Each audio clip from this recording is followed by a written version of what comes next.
Ito ay ibang klaseng design ng splash proof din ito. Pang heavy duty rin ito.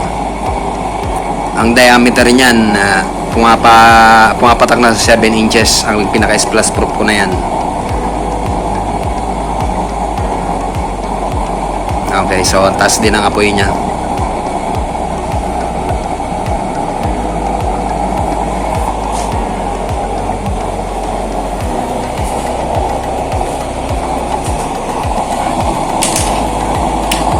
Okay, so susubukan nating basahin ito ng tubig.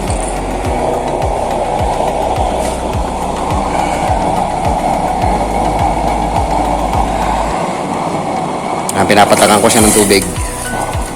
Kaunti lang ang reaksyon niya. Ayan o. Hindi siya masyado nalagablab. Ayan o.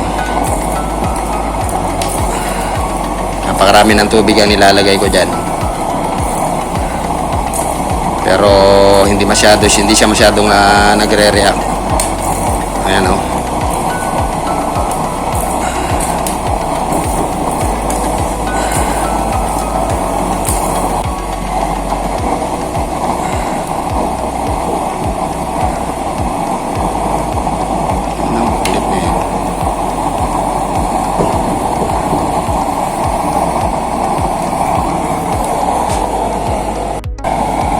Okay, so bubuhusan natin ito. Ayan o. Napakarami yung tubig na yung nilalagay ko.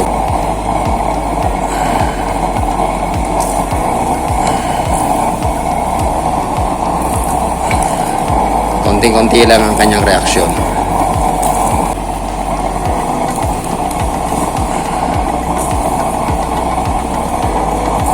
Diretso lang nabagsak yung tubig natin sa mga gilid. Yan, may tubig pa na naipon sa gitna.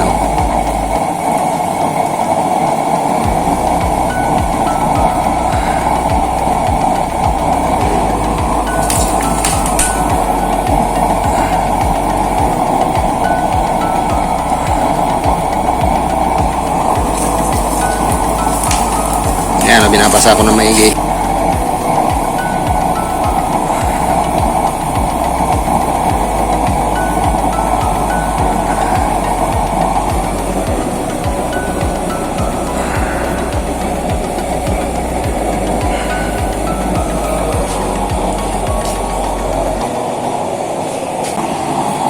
Dagdagan natin ng langis.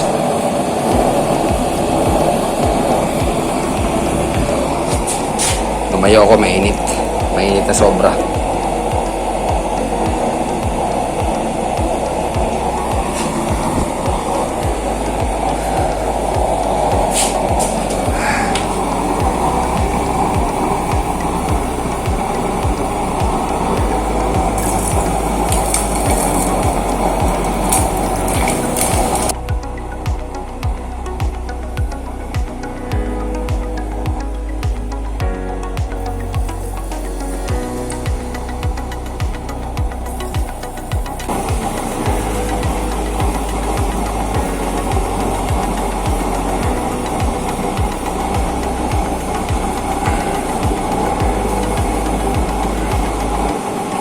Okay, subukan natin sa langan.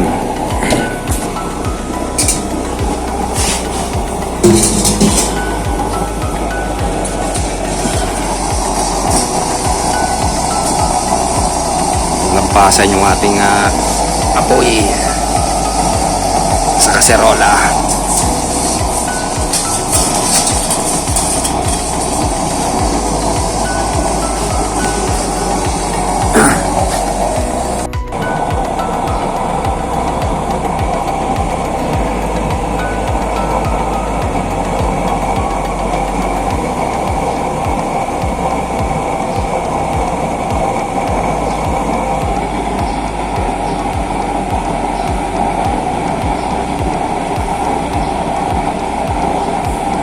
Okay, so yan ang performance ng aking bagong dati na pala na splash proof ko na pang heavy duty.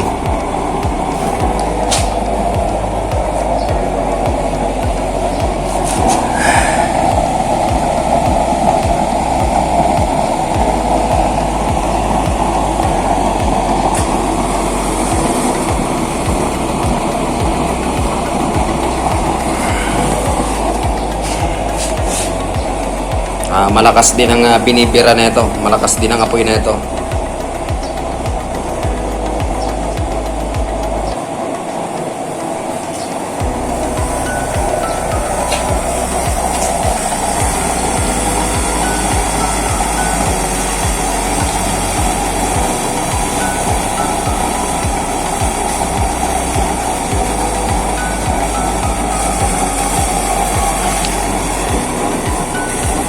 Kuha halos kulay puti yung ating apoy.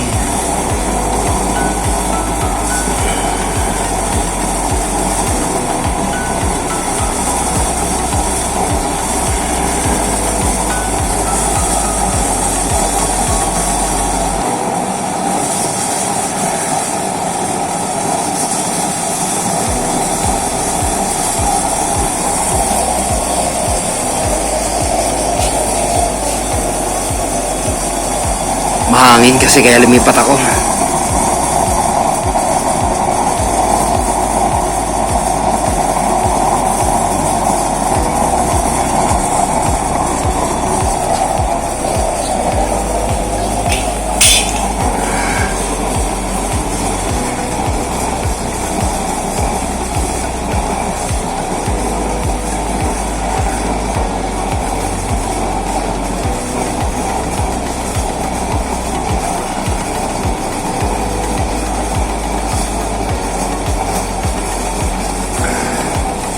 Manipis yung ating apoy.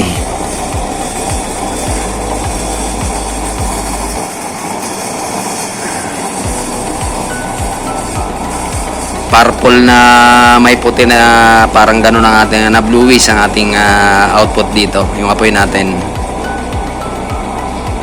Halos lamampas sa kaserola, oh.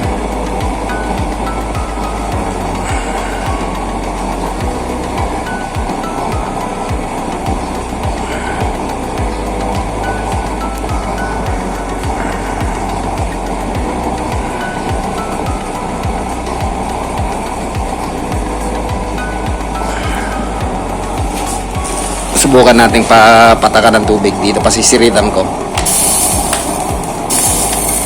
Ayan, halos walang reaksyon. Oh.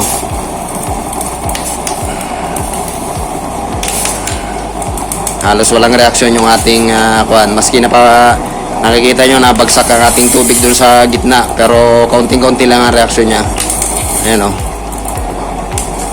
Hindi talaga siya masyadong malakas magpaliyab. Okay, so safe na ito. Hindi siya masyadong malakas magpaliyab maski na nalalagyan ng tubig.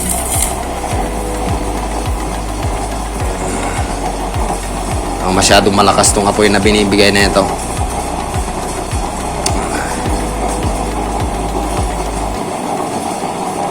Okay, so ito ang aking dating splash proof na pang heavy duty. Gusto ko kasi safe ang gagamit ng aking mga used oil kalan. Kaya ito, maski mapataka ng tubig, ayan, maski mapatuluan natin, hindi siya basta-basta magre-react. Hindi siya basta-basta hindi delikado sa mga gagamit. Kasi kung yan ay walang protection, malakas ang liab niyan. So okay lang yung ganyang reaksyon kasi mainit yung ating bakal. Okay, so okay na ito, safe na ito. Kampante na akong ipamana itong kalan na ito. Okay, so maraming salamat sa sumusubaybay sa akin channel. At sana nagustuhan nyo yung performance na ito. Ito yung dati ko ng splash proof na pang heavy duty. Ang diameter ng aking chamber ay 6 1/2 inches. Then ang taas niyan, yung height ng aking chamber ay 3 inches. Medyo maselan kasi pag nagagawa ng kuan ng heavy duty na splash proof na pang heavy duty na malalaki. So ito yung ganyang performance. Ayan, maski patakan natin yan, ayan, maski papatakan natin, effect. Hindi siya masyadong nagliliyab, kaunting-kaunti lang ang reaksyon. Ayan, ganyan lang siya. Maski pasiritan natin yan, hindi siya basta-basta biglaang nabulwak. Ayan, nagtutuluan na. Okay, so safe na ito. Okay, so maraming salamat sa pagsama. Until then.